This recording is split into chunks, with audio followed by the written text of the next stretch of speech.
সবাইকে শুভেচ্ছা। আমন্ত্রণ জানাচ্ছি ২১শে বিজনেসের সঙ্গে আছি মহিমা পলি। দর্শক, আপনারা জানেন যে লেনদেন চলছে ঢাকা স্টক এক্সচেঞ্জে এবং ৩ দিন ছুটি থাকার পরে আজকে প্রথম কার্যদিবসে যেমনটা রয়েছে ঢাকা স্টক এক্সচেঞ্জের লেনদেনের চিত্র, যদিও আপনারা দেখছেন যে এরই মধ্যে কিন্তু নেগেটিভ ট্রেন্ডের মধ্য দিয়ে লেনদেন চলছে ঢাকা স্টক এক্সচেঞ্জে। আরেকটা বিষয় আপনারা নিশ্চয়ই জানেন যে বিশ্বজুড়ে যেখানে সব শেয়ার বাজারে, সারা বিশ্বে শেয়ার বাজারের যে একটা অস্থিরতা চলছে মধ্যপ্রাচ্য যুদ্ধ পরিস্থিতির কারণে, এবং সেই প্রভাবটা কিন্তু আমাদের শেয়ার বাজারেও কিন্তু পড়েছে, যেখানে যুক্তরাষ্ট্রের শেয়ার বাজারের অবস্থা খুবই নাজুক আমরা দেখেছি এরই মধ্যে। এবং আরেকটা বিষয় এখানে শেয়ার না করলেই নয় যে এরই মধ্যে কিন্তু ভারতের শেয়ার বাজারের অবস্থাও নাজুক, এবং এই যুদ্ধ পরিস্থিতির কারণে ২০% মতো কমেছে ভারতের শেয়ার বাজারের অবস্থাও এই অবস্থায় চলে এসেছে। সেখানে একই চিত্র রয়েছে পাকিস্তানের শেয়ার বাজারের, অর্থাৎ এশিয়ার শেয়ার বাজারগুলোর অবস্থা আমরা কিন্তু মোটামুটি নাজুক দেখেছি। এবং সেই ধারাবাহিকতা যদি আমি একটু বলি যে যুদ্ধ পরিস্থিতির প্রভাবটা কিন্তু আমাদের বাংলাদেশের শেয়ার বাজার, অর্থাৎ আমাদের শেয়ার বাজারেও কিন্তু পড়েছে। এবং আজকে যেটা বলছিলাম শুরুতেই যে ৩ দিন ছুটি থাকার পরে আজকে প্রথম কার্যদিবস আমরা দেখেছি, এবং সবগুলো সেক্টরের মধ্যে শুধুমাত্র একটি সেক্টর আমরা কিছুটা পজিটিভ দেখেছি, পেপার অ্যান্ড প্রিন্টিং সেক্টর, এবং বাকি সবগুলো সেক্টর কিন্তু নেগেটিভ রয়েছে। এবং আমরা যদি একটু বলি যে লেনদেনের যে অবস্থা সেটাও নেগেটিভ রয়েছে, বেশিরভাগ প্রতিষ্ঠানের কিন্তু শেয়ারের দর হারিয়ে লেনদেন চলছে, এবং ডিএসসির প্রধান সূচকটিও কমেছে, সেটাও যদি উল্লেখ করি ২৭ পয়েন্টের মতো কমেছে ডিএসসির প্রধান সূচক। টার্নওভারেও যে গতি আমরা দেখেছি খুব একটা কিন্তু সেটাও কিন্তু নেই, অর্থাৎ খুবই স্লো ট্রেন্ডের মধ্য দিয়ে কিন্তু আমরা ঢাকা স্টক এক্সচেঞ্জে লেনদেন চলছে। এবং এই মুহূর্তে যদি আমি একটু সেক্টরাইজ লেনদেনের অবস্থা যদি আপনাদের বলি যে আজকে এখনও পর্যন্ত সেক্টরাইজ লেনদেনের মধ্যে আজকে এখনও পর্যন্ত সবচেয়ে বেশি লেনদেন হয়েছে ফার্মাসিউটিক্যাল সেক্টরে। এই সেক্টরটির অবস্থান যদি একটু বলি যে মোট লেনদেনের 19.02% লেনদেন হয়েছে, ৭১ কোটি টাকার মতো লেনদেন হয়েছে এরই মধ্যে, যেখানে ইঞ্জিনিয়ারিং সেক্টর এই তালিকায় দ্বিতীয় অবস্থানে রয়েছে, এবং 15.43% লেনদেন হয়েছে এই সেক্টরটিতেও 57 কোটি টাকার কিছুটা বেশি। সেখানে এই তালিকায় তৃতীয় অবস্থানে থাকা সেক্টরের মধ্যে রয়েছে ব্যাংকিং সেক্টর, 8.15% লেনদেন হয়েছে এখনও পর্যন্ত, যা 31 কোটি টাকার কিছুটা বেশি। তো আমরা যদি একটু আজকে ঢাকার শেয়ার বাজারের অবস্থান যদি একটু দেখে নেই কোন অবস্থানে রয়েছে, আমরা যদি একটু সূচকের অবস্থান দেখে নেই দর্শক, আমি কিছুক্ষণ আগে যেটা উল্লেখ করেছি যে ডিএসসির প্রধান সূচকটি কিন্তু কমে লেনদেন হচ্ছে, এবং এটি ৫,২৮৮ পয়েন্টে অবস্থান করছে সূচকের অবস্থান, এবং লেনদেনের পরিমাণ ৩৮৭ কোটি টাকার মতো ছাড়িয়েছে, যেখানে দর হারিয়েছে ২২২টি প্রতিষ্ঠানের, এবং ১৭০টি প্রতিষ্ঠানের শেয়ারের দর কিন্তু এই মুহূর্তে বেড়েছে। চলুন আমরা একটু দেখে নেই যে টপ ট্রেডের তালিকায় কোন কোন প্রতিষ্ঠানের অবস্থান রয়েছে, সেটা একটু দেখে নিব আমরা।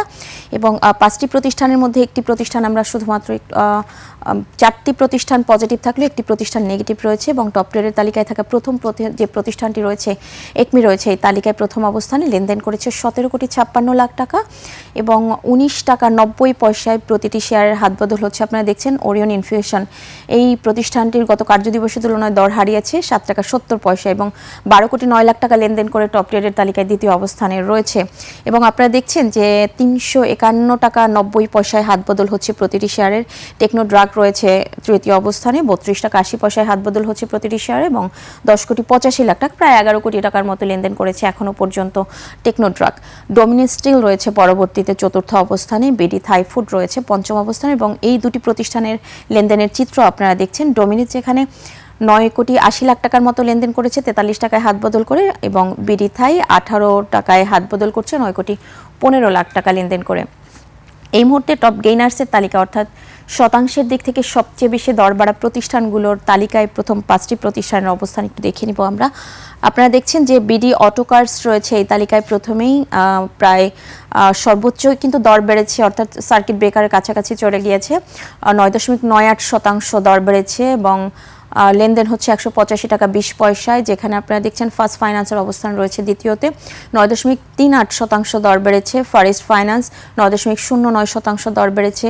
পিএসপি ফার্স্ট মিউচুয়াল ফান্ড এবং পিপলস লিজিং অ্যান্ড ফাইন্যান্স এই প্রতিষ্ঠানটি রয়েছে যথাক্রমে চতুর্থ এবং পঞ্চম অবস্থানে, এবং 5টি প্রতিষ্ঠানের অবস্থান আপনারা দেখছেন, যেখানে ফার্স্ট ফাইন্যান্স এবং Forest Finance, Peoples Leasing and Finance এই 3টি প্রতিষ্ঠানে কিন্তু ফাইন্যান্সিয়াল ইনস্টিটিউশন সেক্টরে রয়েছে এবং এদের লেনদেনের যে চিত্র আপনারা দেখছেন যে ফার্স্ট ফাইন্যান্স 9.38% দর বেড়েছে, ফারিস্ট ফাইন্যান্স 9.09% দর বেড়েছে, পিএসভি ফার্স্ট মিউচুয়াল ফান্ড সেক্টরের প্রতিষ্ঠানটির দর বেড়েছে 9.09% এবং পিপলস লিজিং ফাইন্যান্সের দর বেড়েছে 9.09% এবং লেনদেনের বাকি চিত্র আপনারা দেখছেন।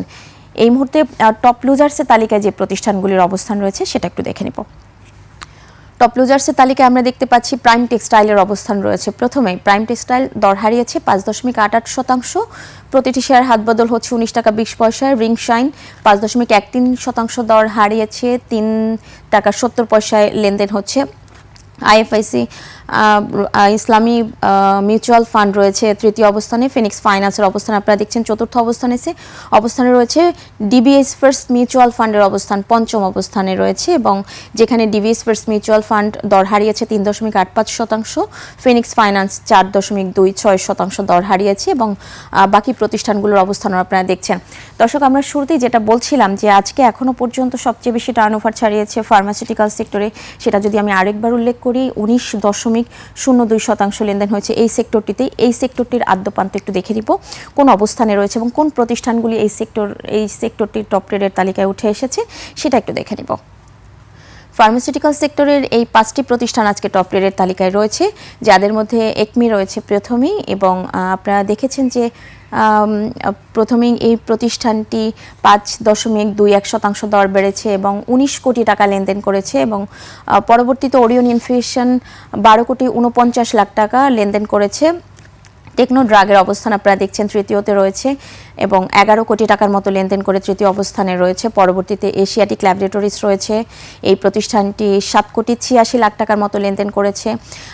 বেক্সিমকো ফার্মার অবস্থানও দেখতে পাচ্ছেন পঞ্চম অবস্থানে রয়েছে, লেনদেন হয়েছে 3 কোটি টাকা এবং এই 5টি প্রতিষ্ঠানের মধ্যে 2টি প্রতিষ্ঠান কিন্তু নেগেটিভ রয়েছে, অর্থাৎ গত কার্যদিবসের তুলনায় দর হারিয়েছে। তাদের চিত্র আপনারা দেখতে পাচ্ছেন যে ওরিয়ন ইনফিউশন এবং বেক্সিমকো ফার্মা, এই 2টি প্রতিষ্ঠান কিন্তু দর হারিয়েছে গত কার্যদিবসের তুলনায়। ওরিয়ন ইনফিউশন 2.11% এবং বেক্সিমকো ফার্মা 1.46% দর হারিয়েছে এবং এই সেক্টরটির টপ গেইনার্সের তালিকায় থাকা প্রতিষ্ঠানগুলোর মধ্যে কোন প্রতিষ্ঠানগুলো রয়েছে সেটা যদি দেখে নিই, টেকনো ড্রাগের অবস্থান রয়েছে এই তালিকায়, দর বেড়েছে 7.92%, সেন্ট্রাল ফার্মা 5.54% দর বেড়েছে এবং একমি রয়েছে এই তালিকায় তৃতীয় অবস্থানে 5.21% দর বেড়েছে।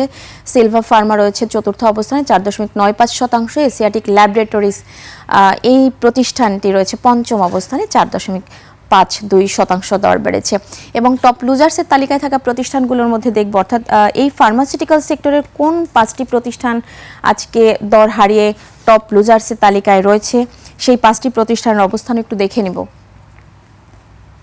আপনারা দেখছেন যে এই 5টি প্রতিষ্ঠান ফার্মাসিউটিক্যাল সেক্টরের টপ লুজার্সের তালিকায় রয়েছে, যাদের মধ্যে অ্যাক্টিভ ফাইন রয়েছে।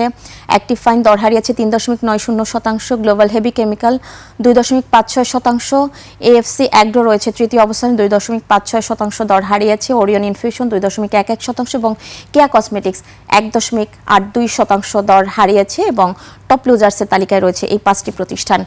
এবং আমরা যেমনটা বলছিলাম যে এই সেক্টরগুলোর মধ্যে দ্বিতীয় যে সেক্টরটি রয়েছে সবচেয়ে বেশি টার্নওভার ছাড়ানোর তালিকায়, তাদের মধ্যে ইঞ্জিনিয়ারিং সেক্টর রয়েছে। এই সেক্টরটি 15.43% লেনদেন হয়েছে এখনো পর্যন্ত মোট লেনদেনের। আমরা যদি একটু এই সেক্টরটির অবস্থান একটু দেখে নিই, এই সেক্টরটির কোন প্রতিষ্ঠানগুলো টপ ট্রেডের তালিকায় রয়েছে আপনারা দেখছেন। ডোমিনেস স্টিল রয়েছে লেনদেন হয়েছে 10.27 টাকা। কেএনকিউ 8 কোটি টাকা লেনদেন হয়েছে। বিডি অটোকার্স 7 কোটি টাকার কিছুটা বেশি লেনদেন হয়েছে এবং রানার অটোমোবাইলস 6.70 টাকার মতো লেনদেন হয়েছে। বিডি থাই 3.81 টাকার মতো লেনদেন হয়েছে এবং এই ইঞ্জিনিয়ারিং সেক্টরে 5টি প্রতিষ্ঠান টপ ট্রেডের তালিকায় আজকে রয়েছে এবং এই সেক্টরটির যে প্রতিষ্ঠানগুলি টপ গেইনার্সের তালিকায় রয়েছে সেটা যদি একটু দেখে নিই, যে প্রথম 5টি প্রতিষ্ঠান যারা টপ গেইনার্সের তালিকায় রয়েছে, বিডি অটোকার্সের অবস্থান রয়েছে এই তালিকায় প্রথমে এবং 9.98% দর বেড়ে এই অবস্থানে এই সেক্টরটির প্রথম অবস্থান রয়েছে। ওয়েস্টার্ন মেরিন শিপইয়ার্ড রয়েছে দ্বিতীয় অবস্থানে 4.60% দর বেড়েছে। বিডি থাই 4.03% দর বেড়েছে। কেএনকিউ 3.87% দর বেড়েছে। অ্যাটলাস বাংলাদেশ 3.65% দর বেড়েছে এবং এই সেক্টরটির এই 5টি প্রতিষ্ঠান আজকে টপ গেইনার্সের তালিকায় রয়েছে এবং বাকি যে ইনফরমেশনগুলো রয়েছে সেটাও কিন্তু আপনারা দেখছেন যে কত কোটি টাকা লেনদেন হয়েছে এবং হাত বদলের চিত্র আপনারা দেখছেন। এবং এই সেক্টরটির টপ লুজার্সের তালিকায় থাকা প্রথম 5টি প্রতিষ্ঠানের অবস্থান একটু দেখে নিই। এসএস স্টিল রয়েছে এই তালিকায়, দর হারিয়েছে 3.51%। আরএস আর্ম স্টিল 3.49% দর হারিয়েছে। অ্যাপোলো ইস্পাত 2.44% দর হারিয়েছে। গোল্ডেন সান 1.71% দর হারিয়েছে এবং বিবিএস এই তালিকায় পঞ্চম অবস্থানে আপনারা দেখছেন 1.71% দর হারিয়েছে এবং লেনদেনের চিত্র আপনারা দেখছেন। এসএস স্টিল 40 লাখ টাকা এবং বাকি প্রতিষ্ঠানগুলোর অবস্থানও দেখতে পাচ্ছেন যে এই সেক্টর এই 5টি প্রতিষ্ঠানের মধ্যে সবচেয়ে বেশি লেনদেন করেছে কিন্তু গোল্ডেন সান 2.60 কোটি টাকার মতো লেনদেন করেছে এবং বাকি পরবর্তীতে বিবিএস এর অবস্থান আপনারা দেখছেন 1.16 কোটি টাকার মতো লেনদেন হয়েছে। তো দর্শক, আপনারা এই মুহূর্তে ঢাকা স্টক এক্সচেঞ্জের লেনদেনের যে সর্বশেষ চিত্র সেটা শুনছিলেন। এবার নিচ্ছি একটা বিরতি, ফিরছি একটু পরে, সঙ্গেই থাকুন।